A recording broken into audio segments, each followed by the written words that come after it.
Well, I don't think that turned out to be the game we were all hoping for. After that pretty poor performance during the week against Newcastle, I think we all expected that with a fully rested first 11, Chelsea would go to Old Trafford, get our first win there in over 10 years, and come back to London with 3 points and be sat nestled in amongst the Champions League places in the Premier League. We're still in them, but that wasn't the performance we were all hoping for. Look, I'm not going to get dragged down into that being the worst performance of Chelsea's Premier League season this year, because I don't think that's the case. I actually think there are moments to take from that game which are real positives, but there's some experiments and some issues within this Chelsea side that meant we didn't manage to take 3 points against the Manchester United team, who were, let's just say, not the Manchester United that was under Ten Hag a couple of weeks ago, that I think, had he been in charge, we might have scored multiple goals in that game. They weren't amazing either, and to actually say they didn't score from open play, but they could have easily done. I think a point in the end feels like a fair result for both teams' performances on the day. Now, what I want to touch on, first of all, is where I think Chelsea could have improved a little bit, because I think we can all state the glaringly obvious with how well some of our players did today. But going forward, I just felt like Chelsea lacked a little bit of decisiveness in the final third. I felt like we managed to break through Manchester United's press and attacking players pretty comfortably. I mean, Caicedo had a great game. He found it very, very easy. Lavia, for the majority of the first half, I'd also say he found it quite easy. Second half, I think that's probably one of the reasons we saw him replaced, as well as injury management. But when the ball got to the likes of Cole Palmer, Malo Gusto in the pocket, who, by the way, is doing a very good job of finding his way into the right area of the pitch for an unfamiliar role that he's currently carrying out. What he's doing when he gets the ball in that position is very questionable. Madueke, again, had a great chance in the first half, but actually when he's asked to do his role as a right winger, I felt like he had quite a quiet game. Pedro Neto was probably the more livelier of Chelsea's wingers in that one. He forced a couple of shots in the second half that were good attempts, to be honest with you. And Nicholas Jackson had quite a quiet game by his standards, to be honest with you. Not even linking up with play a little bit further and deeper on the pitch like he normally would do. So I don't think Chelsea were fantastic going forwards, and I think that is probably why we're sat here not happy with a draw, but glad that we managed to get one after going 1-0 down. I just felt like on a number of times when we got through Manchester United's first part of their press, what came after that was a little bit below standards, a bit subpar to what we've already seen this season, because countless times this season when Chelsea have been able to transition at speed, that's when we've looked our most dangerous. And I don't know if anyone else felt like this, and do let me know in the comments, because I'm unsure, but I think the way we started the season, it was almost like Maresca was quite accepting of us transitioning extremely quickly. It was obvious to see that we broke so fast, and we were very, very capable of damaging teams when we counter-attacked that quickly. I'm starting to see him do this a lot on the touchline, like calm down, slow it down, and I'm starting to see the players put their foot on the ball and wait and let the game slow down, which allows Manchester United to get players back in, and it's happened in a couple of games gone by as well. And he's definitely favouring a possession-based style, and he's definitely favouring the control of a match rather than the chance of it turning into a basketball game, where I actually think Chelsea have looked probably at our brilliant best this season, when we've been allowed to fly up the pitch with great intensity and cause teams a lot of issues when they're facing their own goal, and you've got Cole Palmer, Madueke, Neto, Jackson all breaking on you, and you're wondering who the ball could go to, and all four of them are likely to score. And I don't think we're being able to see that as much in recent weeks. I think against Liverpool it was tamed, against Newcastle it was tamed, and I actually think against Manchester United yesterday it was tamed. Now, that isn't because it's not fully on Maresca, right? I think all three of those teams have also made it very difficult for Chelsea to attack in moments. I think they've actually probably worked out a way to commit numbers forwards to get themselves a goal, but at the same time, defensively, leave a good structure in place. We saw that with Liverpool, Newcastle definitely, even though we managed to get a win there. And then even yesterday with Manchester United, I think that's the thing that I expected to be very different in that game with Manchester United defensively was I don't think they'd be as rigid and as structured in a back four with two defensive midfielders being as close to that back four under Ten Hag. I think in games gone by, it's obvious to see that when a team breaks through Manchester United and plays through them, they enter panic stations. Their players aren't remembering that they need to be in a structure, and they leaked goals. And okay, this season, they've had some good games and they've got some clean sheets, and Onana's not had a bad season, but we've seen on a number of occasions they've lost to worse teams than Chelsea. And I think there was an improvement there.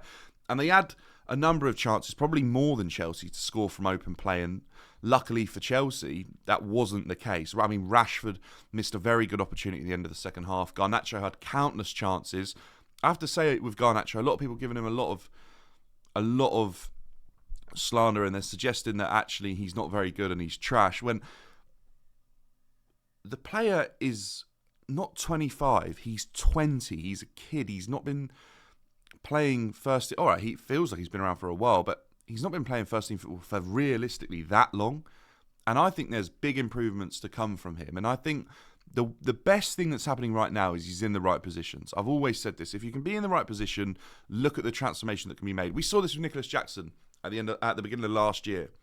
At the same point in the season, he'd had 9 games, 2 goals and assists involvement, right? This time round, 9 games, 9 GA. So players can improve their finishing, and especially when they're as young as Garnacho, I think people need to be a little bit more patient with him. But look, Manchester United fans have obviously seen a lot more of him playing football than I have, and I understand their frustration because they probably felt that the game was there to be won yesterday had he have had better finishing. But I think, remember, he's getting into the right areas, and it was tirelessly, like all game long, I felt Garnacho was posing a threat of where he could enter the box in the right position to work or have an opportunity to get an attempt on goal. He didn't always manage to score them, or he didn't score, I should say.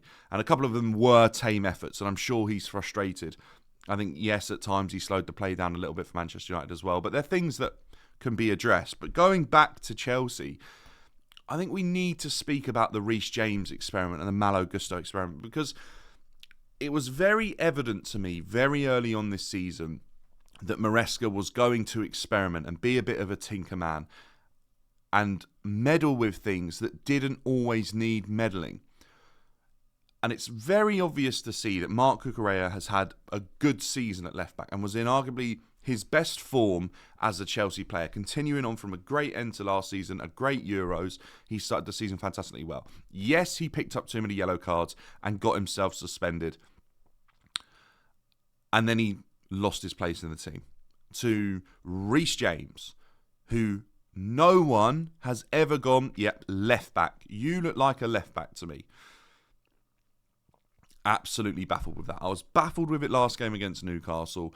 I watched it again this week, and I cannot work out and I cannot understand why or what the point of that tactical shift is to play Reece James on the left-hand side. I think it was evidently not working. He didn't shape his body right on a number of occasions defensively out of position, and I just don't think he looks that comfortable there when he's in possession. We all know how Reece James is when he's in possession and going forward. He's one of the best players in the league for me, if not the world at times. We've seen him be that good. To move him over to the other side, where the game probably doesn't feel as familiar, and actually remove where his defensive attributes have been learned and have been built, to the other side, where it is a little bit different. The game is the wrong way round. If you imagine if you're playing and you play on the right-hand side and your back is obviously to a touchline and you get used to looking a certain way up the pitch, Reece all of a sudden has to look the other way. He's got a different... It's just flipped, and I can tell you right now, the familiarity will be removed and that will feel strange. And I think you can see it. There's moments when Garnacho found a lot of space behind Reece because he was getting twisted, because his natural instinct was to look one way, but actually he should have probably been looking, glancing the other. I think that was obviously not working. And I think we saw that last game against Newcastle. I was shocked that Maresca decided to carry on with that into this fixture against Manchester United in a fixture that obviously before the Ten Hag removal and the Ten Hag sacking looked incredibly winnable. And I still think it probably looked winnable before Van Nistelrooy, but probably became a much harder fixture to navigate because, one, you don't know how Ruud is going to set up his team, and also you don't know how much of an influence the incoming manager Amorim is going to have on that Manchester United setup. So it probably became difficult for Maresca to judge, but at the same time, Chelsea shouldn't have been adapting going into that game in the form that we've been in over the course of this whole season, right? There's a reason we're sat fourth and Manchester United are in the bottom half. But the Malo Gusto issue, that's where it gets a bit silly for me, because Reece James, one, for me, shouldn't be moved out of position for a player that it's the wrong word is inferior, right? But Reece James has achieved a hell of a lot more in his career than Malo Gusto and is the captain of Chelsea Football Club. Arguably, when available, that right-back slot should be Reece's, and anyone else that's good enough, has been playing well enough and that should be in the team should probably be moved to accommodate Reece. I think he's earned the right to be that good after all. He is a Champions League winner and there isn't too many of them left in this Chelsea team. And I just think that in the positions Malo Gusto found himself in the first half, had that been Reece James, the game could have ended up finishing with a vastly different ending. And I think Malo Gusto has got to be commended for adapting to that role very well and understanding exactly where tactically he needs to be finding himself on the pitch. He has identified the space in that pocket on a number of occasions and arrived there perfectly. It's what he does when he's getting on the ball that is, I have to say, very underwhelming. Lacks complete composure. Is often shifting it onto his weaker left foot to work a shot. Is very rash and indecisive at times as well. And I just feel like Malo doesn't suit that role because we saw the quality at left back at times last season and at right back in a far more natural fullback's role. And I just think there's this sort of case for meddling which I'm not always sure is needed, because I said very early on against Crystal Palace that in the second half we saw Caicedo dropping into the back line and Wesley Fofana ended up at right back. If you're going to shift around and have these inversions and you're going to have these tactical switch-ups during the game to try and create an overload in different areas, there's one thing making it all work, because football then becomes incredibly more complicated rather than very simple. And then it has to be executed to a level that then wins you the game. And if one, it can't be computed by the players that are on the pitch, it's not a great idea. I think we're doing that. I think we understand how to make it work. But if it can't be executed, it means that it might not win you the game of football. And I think that's what we're finding with Maresca, is these players are executing this sort of array of different tactics at times that we've seen this season. But are they leading to us getting results? No. And I think that's where Maresca has to look at it and go, is that worth it? Is it worth rotating or inverting players or playing players out of position, accommodating players for other players when you've got someone perfectly good sat on the bench to accommodate a far more natural sort of role? Is it worth doing all of that when it's not going to guarantee you results? Look, if you said to me, oh, we're going to invert this player, or we're going to push this player up into the pocket to get on the ball because we know how good he is in those areas, he will win us the game, and then it works, I'd say, okay, fine. If you said to me, we're going to do all that, and I'll go, who's that player going to be? And you told me it's Malo Gusto, I'd say, have you seen what happens when he gets into the pocket? It's not exactly the type of player that will win us the game in those areas. And I think that became a massive issue for Chelsea yesterday. And I have to say, I was underwhelmed in the second half when we then readjusted, because I still don't think we solved many problems. And I just can't quite work out why Maresca feels the need to do that occasionally. Meddle and try and play 4D chess at times, when actually, if you just simplify the game a little bit, I'm pretty sure we could work a way out to win that game without overcomplicating things and without having players arrive in the right area but be the wrong individual. I think there's a way to balance that. I really do. So, look, unfortunately for Chelsea, it wasn't to be the 3 points that we probably deserved. Oh, I say deserved. I'm not sure that's fair to say, because Manchester United, like I said already, had chances, but at the same time they weren't able to score from open play. We kind of were, but both teams really, I guess weren't. But I want to touch on Chelsea's goal scorer, because we had a battle, didn't we, for quite some time against a lot of people, suggesting that Moises Caicedo is absolutely not worth the fee and not that good. Now, I always think the fee, anything over 100 million, is always drastically expensive for a footballer. I always think that. But he is looking very, very good. He's absolutely exceptional at times. I mean, he's press resistant. He's incredibly skillful. Technically, he's at the very top. Defensive side of the game is almost faultless at times. His work rate is second to none. He's now adding goals to his game. He's a point earner. I mean, what a player. A fantastic addition to this Chelsea team. And yes, I think he's been a bit of a slow burner, but make no mistake about this. Moises Caicedo has been doing this for quite some time now. He's been this good for longer than just this season, right? He was extremely good towards the end of last year. And my gosh, am I glad that we ended up winning that transfer battle. Because look, you can spend a lot of money on some players and it not work out, as we're seeing with other players in this team. But sometimes it does, and you achieve the purchase of an extremely good footballer. And we've managed to do that with Moises Caicedo. I'm extremely happy that this guy is representing Chelsea at the moment. And people are saying, oh, well, who's stepping up for Cole Palmer when he's not having a great game or he's being marked out of the game? Well, Mo is. He definitely is doing that. Obviously, it's extremely difficult for him to do everything, though. He can't be fully relied upon for goals. But yesterday he did. He was the guy that stepped up yesterday. In a moment when Chelsea needed someone to, he did. And what a goal it was. What a finish. Caught everyone by surprise. And my praise for him is as high as it can be. And I think he's been doing it for quite some time now.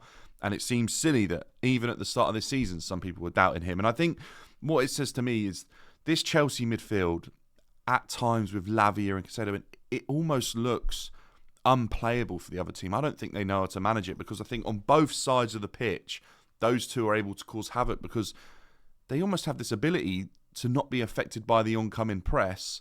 And then they have so much quality that they're able to advance with the ball and play the ball into some ridiculously dangerous areas that causes other teams a lot of issues. And had our attack been better yesterday, I think we would have been waxing lyrical even more so, which would have been honestly quite ridiculous. Now, the elephant in the room that we finally got round to here is one that we've addressed many times, but it's Robert Sanchez. Robert Sanchez is continuously now becoming a talking point every single game for all the wrong reasons. You know what? I actually thought, as the game goes, not a bad performance. I actually thought, okay, a little bit more mature than what we've seen. But there's always that one moment. And yesterday, he was incredibly rash for flying out to Højlund in an area where Højlund, honestly, the ball's probably going out of play. He didn't have a great game. And I think he just causes so much uncertainty, and he gives the referee a decision to make as well. And look, people might say Højlund went down a little bit too easy, but at the same time, Sanchez absolutely shouldn't have been flying out in the way that he did with his hands. As soon as his hands move like that, and you make any sort of contact, you are basically suggesting to the referee, you've got to make a decision here. And it's just unneeded because, yes, Manchester United didn't have their shooting boots on yesterday, and Chelsea could have come away with 3 points had Sanchez not done that. But it's not just in that game. You know, there's other games where he's becoming an issue, and if it's not giving away rash fouls, it's indecisiveness, it's poor passing. And I genuinely am now of the mindset that if you carry on with him in goal, Chelsea Football Club will not be able to achieve what we want and expect Chelsea Football Club to be able to achieve. So, yeah, look, it's frustrating. I'm fed up having this discussion. I can't believe we're still in this position where we're talking about we're talking about replacing a goalkeeper again after the money that's been spent. But Jorgensen obviously didn't look like he'd be an improvement at all. Obviously, he's a little bit younger, and with time he may improve. But right now, I think Chelsea are in a position where the goalkeeper needs to be replaced. I think there are some really good attributes to Sanchez's game, but at the same time, the risk versus reward, I'm not sure they're matching up at the moment in a way that is beneficial for Chelsea and in a way that's going to earn us points. And the last thing I want to touch on, and I know this has been a bit of a long one, but I felt like actually I just wanted to sort of sit down and evaluate a couple of things here in a far more relaxed approach. And if you've enjoyed it, make sure to drop a like on this. But it's the red card, because the red card is... it's a red card. There's no doubt about it. But what I'm seeing online and the people that I've spoke to are people suggesting that the red card ultimately would have affected the game. And I think it's the complete opposite. And I think Maresca made quite a big deal of it as well. And yes, I expect to see that challenge be a red card in the Premier League, because I think it's incredibly dirty. I think it's nasty. I think it's the type of tackle that we've seen slowly be removed from the game. And a couple of players obviously are still making that. And I think we know Lissandro has that sort of streak in him. I think we know he's capable of making a bad challenge. We saw one only a few weeks ago where he left the ground both-footed, and people sort of said, hang on a minute, how's that not a red card? That's another one he's gotten away with this week. And I think actually probably the FA should be looking at that away from that game and thinking, right, hang on, this is a player now where there's been a couple of controversial, definite red cards that haven't been given here. Do we need to retrospectively issue a ban or address this situation? Because ultimately the two referees have failed to be competent as a VAR, because VAR have the beauty of seeing that with many different angles and seeing it again and again and again like we did on TV. And it's obviously a red card. What I think we've got to be careful not to do here as Chelsea fans is, I think that happened so late in the game. I don't think it changed anything if they went down to 10 men. And I think people are suggesting that had Manchester United gone down to 10 men, we might have won it. And I just don't think that would have had enough effect on the game. But to round things up, I think as negative as some of that may seem, they're just frustrations that I've got with this Chelsea team right now. To go to Old Trafford, a place where we haven't won for such a while, with them on a new manager bounce, with them looking a different side to Ten Hag, definitely a harder team to beat. Maybe not much has changed going forward, but a harder team to beat, that's for sure.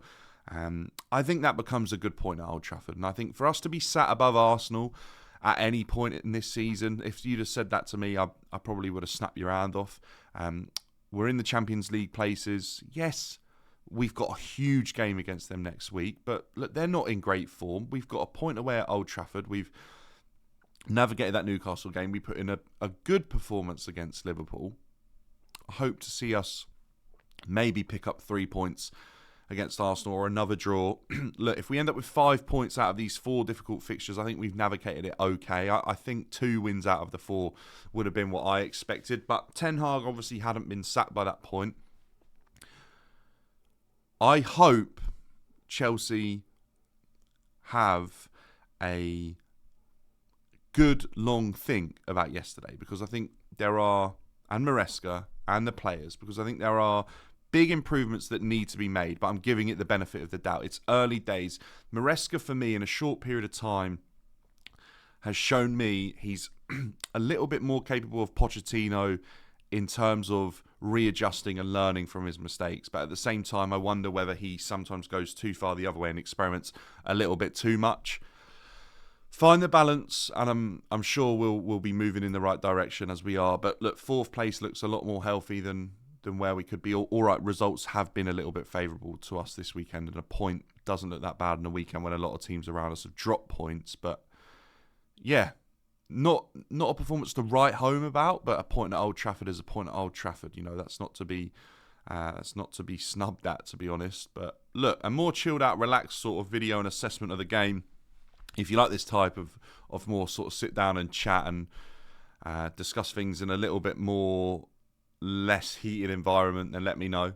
It's probably because it's early in the morning. I've had time to think about it, and this is basically how I think when I rewatch the game and I sit there and reassess things. So, yeah, a slightly anticlimactic build up to what I thought might be our first win at Old Trafford in a few years, but it is what it is. We move on, we move forwards. We've got Noah during the week, and then we've got Arsenal. I expect to see massive improvement from the so-called but not A and B teams, because we all know there is quite clearly that at the moment. I'll catch you in the next one. If you've enjoyed it, make sure to subscribe and keep the blue flag flying high.